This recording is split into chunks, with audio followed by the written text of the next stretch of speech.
الحمد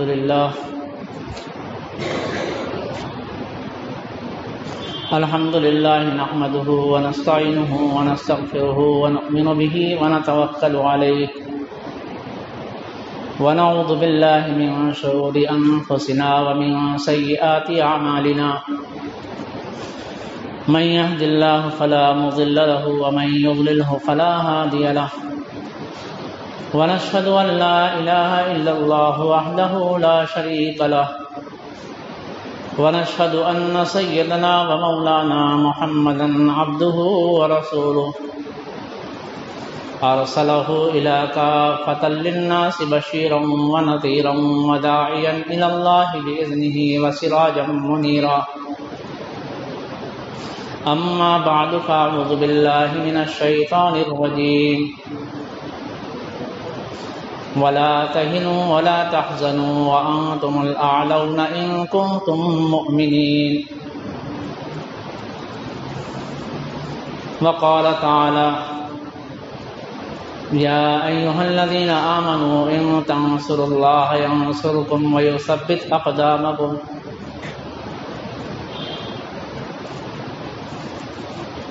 صدق الله العظيم وصدق رسوله النبي الكريم ونحن على ذلك لمن الشاهدين والشاكرين والحمد لله رب العالمين.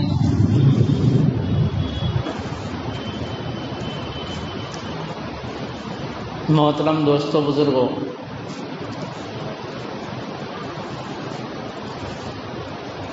اللہ تبارک و تعالی نے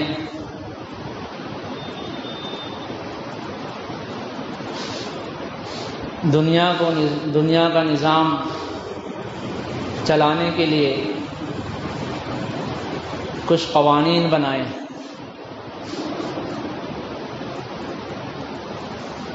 ایک قانون اللہ تبارک و تعالی نے اپنے ذمے پر رکھا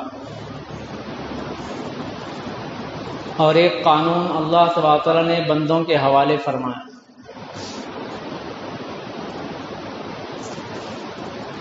اپنے ذمے جو رکھا وہ قدرت کا قانون ہے، اللہ کے امر کا قانون ہے، جس کو اللہ تبارک و تعالی نے انما امرہ اذا اراد شیئا ان یقول له کن فیکون میں ارشاد فرمایا کہ ہم جس چیز کا ارادہ فرماتے ہیں اس کے لیے حکم دیتے ہیں کہ ہو جا، بس وہ ہو جاتا ہے. یہ اللہ کے امر کا قانون ہے. بغیر اللہ کے امر کے دنیا میں کچھ نہیں ہوتا، دنیا کا نظام بدلتا نہیں، دنیا کے نظام کو کوئی تبدیل نہیں کر سکتا.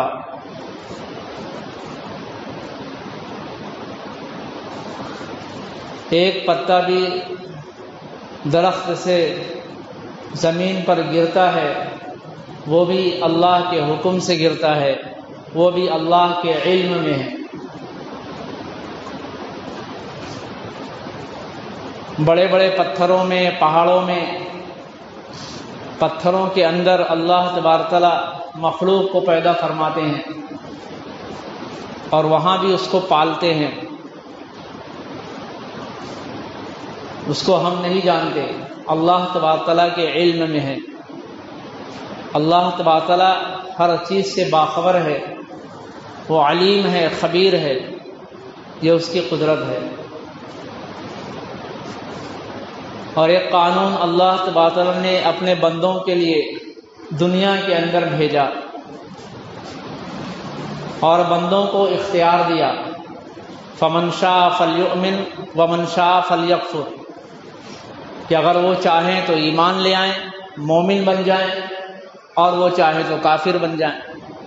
یہ اللہ تبارک تعالیٰ نے بندوں کو اختیار دیا اور اس کے ساتھ ساتھ اختیار دینے کے بعد ایک قانون اتار دیا کہ یہ ہمارا قانون ہے بندوں کے لیے. اگر بندہ اس قانون کے مطابق اپنے آپ کو چلائے گا تو ہم اس کو کامیاب کریں گے، اور اس قانون کے خلاف ورزی کرے گا تو بھی اس کو اختیار ہے. اختیار اللہ تبارک و تعالیٰ نے دونوں طرف کا دیا. چاہے اس قانون کو اختیار کرے چاہے نہ کرے، اس کے اوپر زبردستی نہیں ہے۔ اللہ تبارک و تعالیٰ اگر چاہتا تو ہمیں مجبور کر دیتا کہ جب اذان ہو رہی ہے تو اللہ تبارک و تعالیٰ کی طرف سے ہمیں یہ مجبور کر دیا جاتا کہ ہم نماز پڑھیں، نماز نہ پڑھنے کی شکل میں کوئی تکلیف ہمارے اوپر ڈال دیتا، رمضان کے مہینے میں روزہ رکھیں نہ رکھنے کی شکل میں کوئی تکلیف ہم پر مسلط کر دیتا،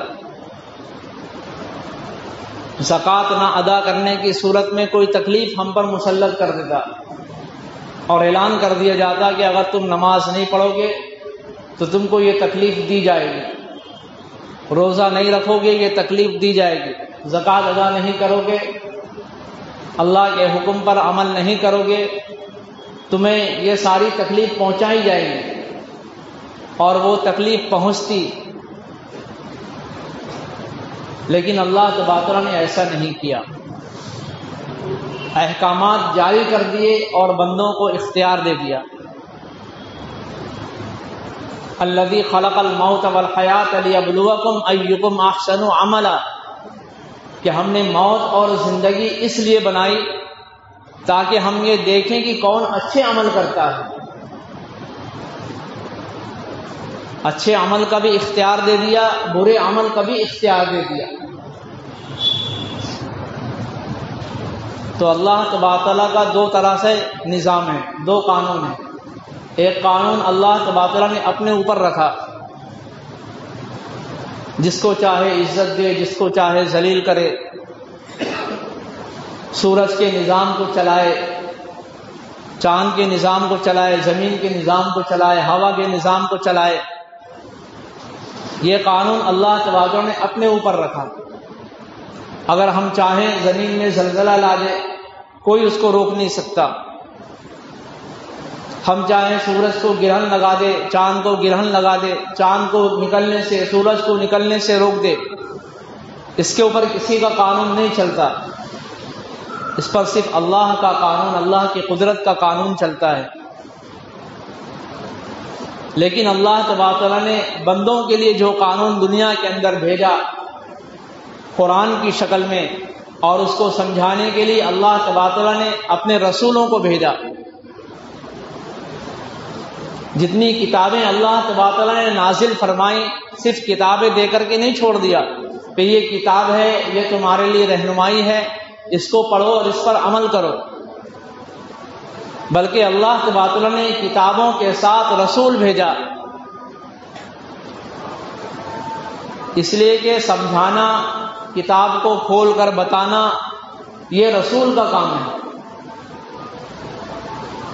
ایسا تو ہو گیا ہے کہ رسول آئے ہیں دنیا میں، کتابیں نہیں آئی، لیکن ایسا نہیں ہوا کہ کتابیں آئی ہو اور رسول اس کے ساتھ نہ آیا ہو، کیونکہ اس کے مضامین، اس کا مطلب یہ تو رسول ہی بتائیں گے۔ اور سارے نبیوں کے بعد اللہ تبارک تعالیٰ نے ہمارے اوپر، اس امت کے اوپر قرآن کریم کو نازل فرمایا۔ یہ ہمارے لیے رہنمائی ہے، یہ ہماری ہدایت کی کتاب ہے، اور اس کے ساتھ اللہ تبارک تعالیٰ نے اپنے پیغمبر حضرت محمد مصطفیٰ صلی اللہ علیہ وسلم کو بھیجا۔ اگر اللہ چاہتے تو قرآن کو مکہ میں اور خانہ کعبہ کی چھت پر رکھ دیتے اور اعلان کر دیتے کہ دنیا والوں، تمہاری ہدایت اس کے اندر ہے، تم آؤ اس کی کتاب کو پڑھو اور ہدایت پا جاؤ۔ اللہ نے ایسا نہیں کیا، بلکہ اللہ تبارک تعالیٰ نے اس کے ساتھ اپنے رسول کو بھیجا، اپنے پیغمبر کو بھیجا، یہ تمہیں آیتیں پڑھ پڑھ کر سنائیں گے۔ اذ بعث فیہم رسولا منہم یتلو علیہم آیاتی ویزکیہم ویعلمہم الکتاب والحکمہ۔ یہ اللہ تبارک نے رسول کے ذمے لگایا کہ صرف آپ کا کام کتابیں پڑھ کر سنا دینا نہیں ہے، آپ کا کام لوگوں کا تزکیہ کرنا ہے۔ جب تک امت کا تزکیہ نہیں ہوگا، اور ان کے دلوں کی صفائی نہیں ہوگی جب تک یہ قرآن کریم سے فائدہ نہیں حاصل کر سکتے، ہدایت حاصل نہیں کر سکتے۔ ان کو آپ ان کا تزکیہ کریں، ان کو جو ہے علم کی اور حکمت کی باتیں بتائیں۔ اس کتاب کے اندر اللہ نے کیا حکمتیں اور کیا علم چھپا کر رکھا ہے، اس کی گہرائی کو ہم نہیں جانتے۔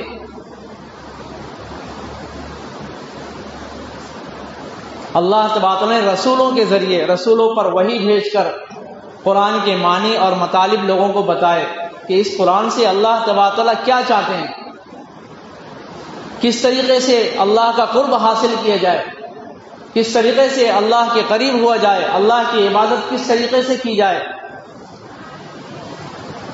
اچھی باتیں کیا ہیں، بری باتیں کیا ہیں، عدل اور انصاف کیسے قائم کیا جائے، کیسے دنیا کے اندر سے برائی کا خاتمہ ہو، کیسے دنیا کے اندر خیر اور بھلائی پھیلے۔ یہ ساری حکمت اور یہ سارا علم اللہ تبارک نے اپنے رسول صلی اللہ علیہ وسلم کو عطا فرمایا، اور پھر آپ صلی اللہ علیہ وسلم نے صحابہ پر محنت کی، ان کے دلوں کو صاف کیا، ان کا تزکیہ کیا۔ مکی زندگی اگر آپ دیکھیں گے تو یہ صحابہ رضی اللہ تعالیٰ عنہم کے تزکیے کے اندر آپ صلی اللہ علیہ وسلم نے گزاری۔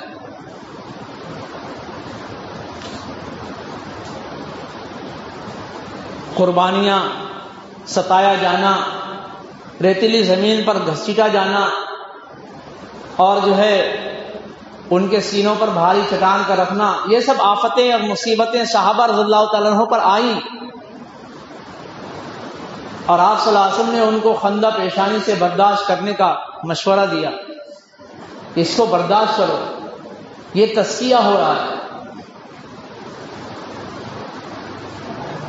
کہ کس طریقے سے دین کی خاطر ستایا جائے گا، تکلیفیں پہنچائی جائیں گی، مصیبتیں پہنچائی جائیں گی، تمہیں طرح طرح سے آزمائشوں میں ڈالا جائے گا، لیکن اس کے باوجود تم کو اسلام کو نہیں چھوڑنا ہے، تمہیں جو ہے حق کی دعوت کو نہیں چھوڑنا ہے، حق سے منہ نہیں موڑنا ہے۔ یہ تزکیہ صحابہ رضی اللہ تعالیٰ عنہ کا آپ صلی اللہ علیہ وسلم نے کیا۔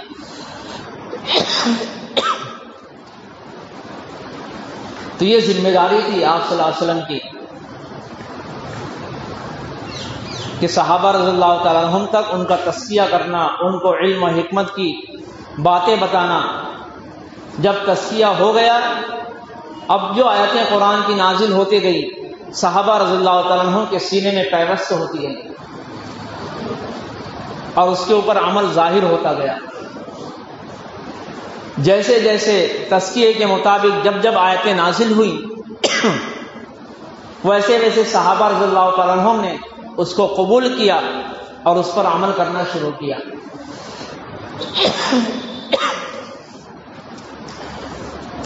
اسی طریقے سے آج بھی اس امت کی یہ ذمہ داری ہے اور ہماری ضرورت ہے کہ ہم اپنا تزکیہ کریں، اپنے بارے میں محاسبہ کریں، غور و فکر کریں، سوچیں، مجاہدہ اختیار کریں،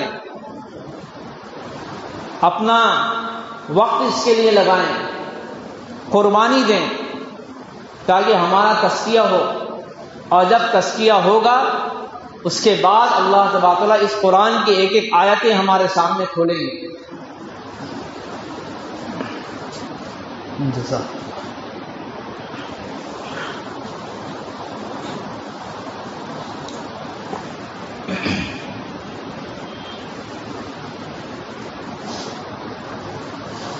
تو یہ قرآن ہمیں ملا ہے، یہ ہمارا دستور ہے، ہمارا قانون ہے، ہمارے لیے شاہراہ عمل ہے۔ ہمیں اس کو سامنے رکھ کر کے زندگی گزارنا ہے، اور یہ سارے عملی نقشے اور سارے حالات جو آج مسلمانوں پر مسلط ہوئے ہیں، ان سارے حالات کا حل اللہ تبارک نے قرآن کریم کے اندر رکھ دیا۔ پچھلے انبیاء علیہ الصلوۃ والسلام کے واقعات جتنے نبیوں کے واقعات قرآن کے اندر رکھے ہیں، اب اس میں ہم سے غور کریں کہ کون سے نبی کے وقت میں یہ حالات تھے جو آج ہمارے سامنے ہیں۔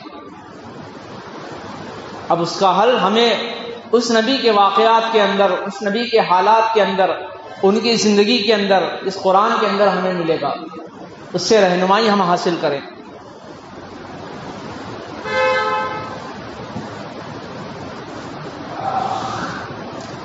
آج میرے دوستوں بزرگوں، بڑے افسوس کے ساتھ کہنا پڑتا ہے کہ آج موجودہ حکومت ملک میں جو قوانین نافذ کر رہی ہے اور جو قانون بنا رہی ہے، یہ کالا قانون جو ملک کے آئین کو بدل رہا ہے، یہ حکومت جو ملک کے آئین کو تبدیل کر رہی ہے اور لوگوں پر یہ قانون تھوپ رہی ہے، اس کا تقاضا یہ تھا کہ آج مسلمان کھڑے ہوتے ہیں۔ کچھ لوگ جو کھڑے ہوئے ہیں، جد و جہد کر رہے ہیں، محنتیں کر رہے ہیں، لیکن اس کے باوجود امت کا بہت بڑا طبقہ اس سے غافل ہے، اپنے گھروں میں آرام سے بیٹھا ہوا ہے، اس کے بستر نہیں چھوٹ رہے، اس کی دکانیں نہیں چھوٹ رہی، اس کے کاروبار نہیں چھوٹ رہے، کہ اس قانون کے خلاف جو ہے سڑکوں پر آنے کو تیار نہیں۔ یہ ہماری بے حسی ہے، بے غیرتی ہے۔ ہر کوئی آج اپنے اپنے میں مگن ہے، اپنی تجارت، اپنی ملازمت، اپنی دکان۔ آج جو ہے لوگ باہر نکلنے کو تیار نہیں، اور یہ ہماری آخری لڑائی ہے، یہ اس امت کی آج آخری لڑائی ہے اس ملک کے رہنے والوں کی۔ اس کے بعد ساری چیزیں ختم ہو جائیں گی۔ اگر آج یہ امت کھڑے نہ ہوئی اور آواز بلند نہیں کی اور جو ہے ساتھ نہیں دیا لوگوں کا، ان لوگوں کا جو اس کے خلاف لڑ رہے ہیں، تو ہمارا کوئی پرسان حال نہیں ہوگا۔ یہ ہمارے وجود کی لڑائی، یہ ہماری مسجدیں، یہ ہمارے مدرسے، یہ ہماری خانقاہیں، یہ ہماری تحریکیں، یہ ساری کی ساری ختم ہو جائیں گی جب ہمارا وجود ہی نہیں رہے گا، مسجدیں نہیں رہیں گی، مدارس نہیں رہیں گے، ہمارا وجود ہی ختم ہو جائے گا، تو ہم کیا کریں گے؟ تو آج یہ ہمارے وجود کی لڑائی ہے، ہمیں جو ہے شریعت کے اوپر باقی رہنے کی لڑائی، ہمارے اسلام کو باقی رکھنے کی لڑائی ہے، کہ ہمارا اسلام باقی رہے، ہم باقی رہیں، ہماری مسجدیں باقی رہیں، ہمارے مدارس باقی رہیں۔ ورنہ آج دیکھو کیا حال ہے، دلی کے حالات ہمارے سامنے، کس طریقے سے مسجدوں کو نشانہ بنایا گیا، کئی مسجدوں کے اندر آگ لگا دی گئی، اور جو ہے امام کو، مؤذن کو مارا گیا، مسلمانوں کی پوری گلی کو جلا دیا گیا۔ اور آج ہم سوئے ہوئے ہیں، غفلت میں، کہ وہ تو دلی میں ہو رہا ہے، پہلے برما میں ہوا، تب بھی ہماری آنکھ نہیں کھلی، کشمیر میں ہوا، ہم سوتے رہے، اب ہمارے ملک کے اندر شروع ہوا، تب بھی ہمیں جو ہے جاگنے کی توفیق نصیب نہیں ہو رہی، ہمیں اس کا احساس پیدا نہیں ہو رہا کہ کل کو ہمارے ساتھ بھی یہ ہونے والا ہے۔ لوگ آپ کے گھروں پر آئیں گے، آپ کا نام پوچھیں گے، آپ کا آدھار کارڈ لیں گے، یہ سارے نمبر لے کر کے جائیں گے، اس کے بعد آفس میں بیٹھ کر وہاں کلیکٹر آپ کو کہے گا کہ یہ شخص ڈاؤٹ فل ہے، ڈی لکھ دیا جائے گا آپ کے آگے۔ کس بنیاد پر لکھا جائے گا وہ نہ آپ کو معلوم اور نہ اس کو معلوم، اس کو ایک ٹارگیٹ دیا گیا ہے کہ اتنے علاقے کے اندر سے اتنے ہزار لوگ، 1 لاکھ میں اتنے ہزار، 20,000، 25,000 لوگ، ہمیں ڈی چاہیے، بس آپ کو ڈی لکھ دے گا، اس کے لکھتے ہی آپ کا سارا حق ختم ہو جائے گا، آپ کا ووٹ دینے کا حق ختم۔ آپ ریزرویشن کرنے جائیں گے، وہاں آپ کو پتہ چلے گا کہ آپ کے نام میں ڈی لکھ دیا گیا ہے۔ آپ پاسپورٹ بنانے جائیں گے، آپ کو پتہ چلے گا کہ آپ کے نام پر ڈی لکھ دیا گیا ہے۔ اور یہ ہونے والا ہے، یہ قانون پاس ہو گیا ہے۔ ہم اپنی دکانوں میں مستے ہیں، ہم اپنے گھروں میں مستے ہیں، غفلت کی زندگی گزار رہے ہیں، وہ جانے ان کا کام جانے، ہم تک تو یہ آئے گا نہیں۔ ایسا نہیں، روزانہ ہمیں اس کے خلاف آواز اٹھانے کی ضرورت ہے، ہمیں اس کے خلاف احتجاج کرنے کی ضرورت ہے۔ سلام ہو ان شاہین باغ والوں کی ماں اور بہنوں پر ہماری، کہ انہوں نے 2 مہینے سے زیادہ کا عرصہ اس میں گزار دیا، بیٹھی ہوئی ہیں 80 90 سال کی بوڑھی عورتیں بیٹھی ہوئی ہیں۔ ہمیں غیرت آنا چاہیے کہ ہماری عورتیں، ہماری بوڑھی مائیں، اس امت کی خواتین وہاں بیٹھی ہوئی ہیں اور ہم غفلت میں زندگی گزار رہے ہیں۔ راتوں میں وہاں پر تہجد میں اٹھ کر کے دعائیں کی جا رہی ہیں، اس امت کی کامیابی کے لیے، اس قانون کے واپس ہونے کے لیے دعائیں کر رہی ہیں۔ راتوں میں اٹھ کر، تہجد میں اٹھ کر کے، رو کر کے، گڑگڑا کر کے دعائیں کر رہی ہیں۔ اور آج امت کا مرد طبقہ یہ غافل ہے۔ کتنے لوگ ہیں جو تہجد کی نماز پڑھتے ہیں، تہجد کے اندر دعا کر رہے ہیں، یا اللہ اس امت کے اوپر سے حالات کو ختم فرما۔ کتنے لوگ ہیں؟ تہجد کی تو بات دور، آج امت مسجد کے اندر آنے کو تیار نہیں، 5 وقتہ نماز کے اندر شرکت کرنے کے لیے تیار نہیں۔ کیسی بے حسی ہے، کیسی بے غیرتی ہے۔ ہمارے دل سیاہ ہو چکے کہ اس کے اندر کوئی بات اثر ہی نہیں کرتی۔ جیسے پیالہ ہوتا ہے، الٹا پیالہ، کتنا بھی پانی ڈالو آپ اس کے اوپر، اس پہ ٹھہرتا نہیں ہے، گر جاتا ہے۔ ایسی آج مسلمانوں کے دلوں کا حال ہو گیا۔ کتنی بھی آپ ان کو سمجھاؤ، لیکن وہ سب اوپر سے نکل جاتے ہیں۔ اللہ تبارک تعالیٰ کامیاب کرے ان فلسطینی مسلمانوں کو، انہوں نے اس چیز کو سمجھا۔ آج ان کے اندر جو ہے وہ ایمانی کیفیت پیدا ہوئی کہ وہ فجر کی نماز کے اندر، فلسطین کے اندر مسجدوں میں ایسی بھیڑ دیکھی گئی جیسے عید کی نماز میں لوگ آتے۔ عید کی نماز میں جیسا مجمع رہتا ہے، وہاں فجر کی نماز میں ویسا مجمع ہے۔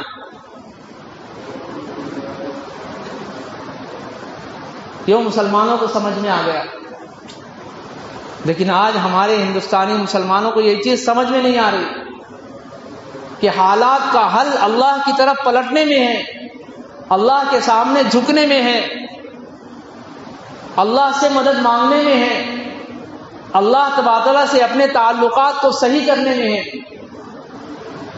آج ہم گناہوں کو چھوڑنے کے لیے تیار نہیں، سود رشوت کو چھوڑنے کے لیے تیار نہیں، مسلمان بھائی کا حق دینے کو تیار نہیں۔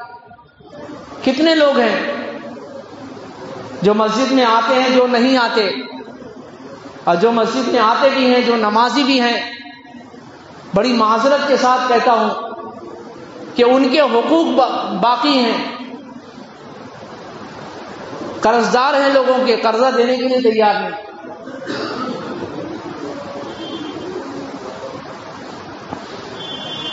کسی نے دودھ والے کا قرضہ نہیں دیا، کسی نے کرانے والے کا قرضہ نہیں دیا، چل رہی ہے گاڑی۔ آج ہم گناہوں کو چھوڑنے کو تھے، اس کو گناہ نہیں سمجھ رہے، ہم اس کو گناہ نہیں سمجھ رہے، لوگوں کے حقوق ہضم کر جا رہے ہیں کہ میرا تو میرا، تیرا بھی میرا، یہ نظریہ ہے آج ہمارا۔ اور صحابہ رضی اللہ تعالی عنہم کا آپ صلی اللہ علیہ وسلم نے ایسا تذکیہ کیا تھا کہ وہ فرماتے تھے کہ تیرا تو تیرا ہے، میرا بھی تیرا، یہ نظریات تھے صحابہ کے۔ جب آپ صلی اللہ علیہ وسلم نے انصار اور مہاجرین کا بھائی چارہ فرمایا تو مدینہ کے انصار ان مجاہدین کو جو مکہ سے ہجرت کر کے مدینہ آئے تھے، جب بھائی چارہ قائم ہوا تو انہوں نے اپنی اپنی آدھی جائیداد ان کے نام کر دی کہ میری اتنی اتنی زمین ہے، آدھی زمین تمہاری آدھی میری۔ اگر کسی کی 2 بیویاں تھیں تو انہوں نے کہا کہ جون سی آپ کو پسند ہو آپ کہو، میں اس کو طلاق دے دیتا ہوں، عدت کے بعد آپ ان سے نکاح کر لینا۔ اتنی قربانیاں دین کے نام پر، کوئی رشتہ داری نہیں تھی، کوئی قرابت داری نہیں تھی، دین کے نام پر صحابہ رضی اللہ تعالیٰ عنہ یہ قربانیاں دی، اپنی آئی جائیداد دے دی۔ میری 2 دکانیں ہیں، ایک دکان تمہاری، ایک تجارت تمہاری، ایک تجارت میری۔ 2 بیویاں ہیں، ایک بیوی تمہاری، ایک بیوی میری۔ یہ قربانیاں دی دین کے نام پر، یہ اثار اور جو ہے جذبہ پیش کیا صحابہ نے۔ اور آج ہمارے طبقے کا کیا حال ہے؟ ایک بھائی امیر ہے، لکھپتی ہے، بڑی بڑی بلڈنگیں بنا کر رہ رہا ہے، اور دوسرا بھائی غریب ہے، اس کا سگا بھائی، دوسرا بھائی غریب ہے۔ یہ ہمارے اخلاق ہے، یہ کردار ہے۔ ہمارے رشتہ دار پڑوسی ہمارا جو ہے غریبی کی مفلسی کی زندگی گزار رہا ہے، اس کے پاس شادی کے لیے پیسے نہیں ہیں، اس کی لڑکی بیٹھی ہوئی ہے، اور پڑوسی اس کا رشتہ دار شادیوں میں لاکھوں کروڑوں روپے اڑا رہا ہے۔ یہ ہماری دینداری ہے، یہ ہمارے اخلاق ہے، یہ ہمارا کردار ہے۔ یہ امت کہاں جا چکی، کتنی گہرائی کے اندر گر چکی ہے، ہمیں اس کا احساس نہیں، اس کا جذبہ، اس کا جو ہے ہمارے اندر اس کی غیرت مر چکی۔ یہ جب گورنمنٹ کے آدمی آئیں گے اور تمہارے ڈاکومنٹ کے اوپر جب بھی ڈاؤٹ فل لکھ دیں گے، تمہاری شہریت ختم ہو جائے گی، تمہیں ووٹ دینے کا حق ختم ہو جائے گا، ایک کیمپ بنا کر کے تمہیں اس میں ڈال دیا جائے گا، پھر آپ کچھ نہیں کر سکتے۔ اور یہ ساری پلاننگ اسرائیل سے ہو رہی ہے، سارا جو ہے مشورہ اور کام کرنے کی ترغیب یہ اسرائیل سے لی جا رہی ہے، سارا دماغ اسرائیل سے لیا جا رہا ہے۔ وہ مشورہ دے رہا ہے کہ آپ کو کس کس طریقے سے کام کرنا ہے۔ تو اللہ کا احسان ہے کہ آج غیر مسلموں کا بہت بڑا طبقہ وہ ہمارے ساتھ کھڑا ہوا ہے، سکھ ہو، دلت ہو، اور جو ہے ایس ٹی ہو، او بی سی ہو، یہ سارا سماج آج ہمارے سامنے کھڑا ہوا ہے، ہمارے ساتھ کھڑا ہوا ہے کہ ہم تمہارے ساتھ ہیں۔ اس کے باوجود بھی آج لوگ سوئے ہوئے ہیں، غفلت کی زندگی گزار رہے ہیں، کسی سے کوئی مطلب نہیں، میری دکان، میری تجارت، میری ملازمت، بس اس کے پیچھے۔ میرے دوستو بزرگوں، ہمیں ہوش میں آنے کی ضرورت ہے، مسجدوں کی طرف آنے کی ضرورت ہے، مسجدوں کو آباد کرنے کی ضرورت ہے۔ جیسے جیل بھرو آندولن ہوتا ہے نا، ایسی مسجد بھرو آندولن کرنے کی ضرورت ہے۔ جب ہماری مسجدیں آباد ہوں گی، ہم اللہ کے سامنے جھکیں گے تو اللہ کو پیار آئے گا۔ اللہ تبارک و تعالیٰ چاہتے ہیں کہ میرے بندے میری طرف آ، تو چل کر آئے گا میں دوڑ کر آؤں گا، تو ایک بارش آئے گا میں ایک ہاتھ تیری طرف متوجہ ہوں گا۔ بس شرط ہے کہ آدمی قدم بڑھائے۔ اللہ تبارک و تعالیٰ اپنی آغوش میں لینے کو تیار ہیں، اپنے گناہوں سے توبہ کریں، اپنے حقوق کو ادا کریں، اور اپنے مال کو بیجا خرچ نہ کریں، غریبوں میں تقسیم کریں، غریبوں کے حقوق ادا کریں۔ کتنے غریب ہمارے بستی کے اندر ہیں، ہم لاکھوں روپیہ شادی کے اندر لگا رہے ہیں، کسی غریب کو دینے کو تیار نہیں، دین کے نام پر ہم سے پیسہ نہیں نکلتا، اور جو سڑی سڑی چیزوں کے اندر کان چھدائی، ناک چھدائی، ختنہ اور چھٹی چلا، لاکھوں روپیہ برباد کر رہی ہے امت، اور جہاں لگانا وہاں نہیں لگا رہی۔ میرے دوستو بزرگوں، ہوش میں آنے کا وقت ہے۔ ایک نظم آپ لوگوں کے سامنے پڑھتا ہوں تاکہ ایمانی غیرت ہماری تازہ ہو۔ مسلمانوں سنبھل جاؤ، سنبھل جانے کا وقت آیا، بہت سوئے ہوئے اب ہوش میں آنے کا وقت آیا، جہاں سے 313 چلے تھے تم مسلمانوں، جہاں سے 313 چلے تھے تم مسلمانوں، انہی ماضی کی راہوں پر پلٹ جانے کا وقت آیا، انہی ماضی کی راہوں پر پلٹ جانے کا وقت آیا، تپش سورج سے لو اور آسماں سے بجلیاں چھینو، تپش سورج سے لو اور آسماں سے بجلیاں چھینو، کفر کے آشیاں پر آگ برسانے کا وقت آیا، بھڑک اٹھے ہیں پھر سے آتش نمرود کے شعلے، بھڑک اٹھے ہیں پھر سے آتش نمرود کے شعلے، انہیں پھر جذبہ ابراہیم دکھلانے کا وقت آیا، سنو یہ مسجد اقصیٰ سے کیا آواز آتی ہے، سنو یہ بابری مسجد سے کیا آواز آتی ہے، مسلمانوں میری حرمت پہ کٹ جانے کا وقت آیا، مسلمانوں میری حرمت پہ کٹ جانے کا وقت آیا، اٹھو بھی او صلاح الدین ایوبی کے فرزندو، اٹھو بھی او صلاح الدین ایوبی کے فرزندو، اب اس غازی کے افسانے کو دہرانے کا وقت آیا، اب اس غازی کے افسانے کو دہرانے کا وقت آیا، جلا ڈالی تھی تم نے کشتیاں انڈلس کے ساحل پر، جلا ڈالی تھی تم نے کشتیاں انڈلس کے ساحل پر، مسلمان پھر وہی تاریخ دہرانے کا وقت آیا،